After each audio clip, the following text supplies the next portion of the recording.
அனைவருக்கும் வணக்கம். இது இதுதான் குருவிக்கூடு பாக்ஸ். வீட்டில் சிட்டுக்குருவிகளுக்காண்டி வைக்கிறது.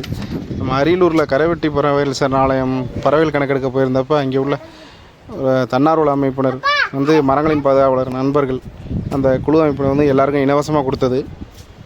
எல்லார் வீட்லேயும் இந்த மாதிரி ஒரு என்ன இன்றைக்கி உள்ள நிலமையில் பார்த்தீங்கன்னா வீடு இப்போ சிட்டுக்குருவி அதோட வாழ்டெல்லாம் கிடையாது. பழைய ஓட்டு வீடு அந்த மாதிரிலாம் எதுவும் இல்லை.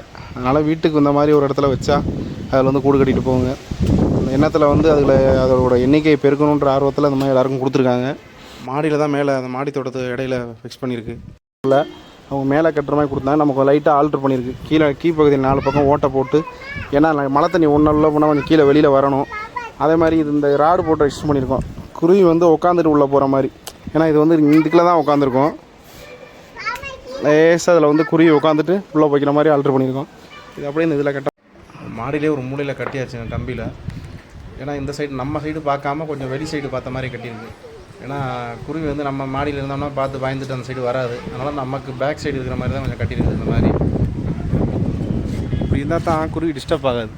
இப்படி சிட்டுக்குருவிகளும் சின்ன சின்ன பறவை இனங்களையும் பாதுகாக்கிறக்காண்டி இந்த பெட்டிகளை எல்லாருக்கும் இலவசமாக கொடுத்த மரங்களின் நண்பர்கள் சுற்றுச்சூழல் அமைப்பினர் அவர்களுக்கும் அதை தயாரித்து கொடுத்த ஃபேர்ன் ஃபேக்ட்ரி அவர்களுக்கும் மிக்க நன்றி.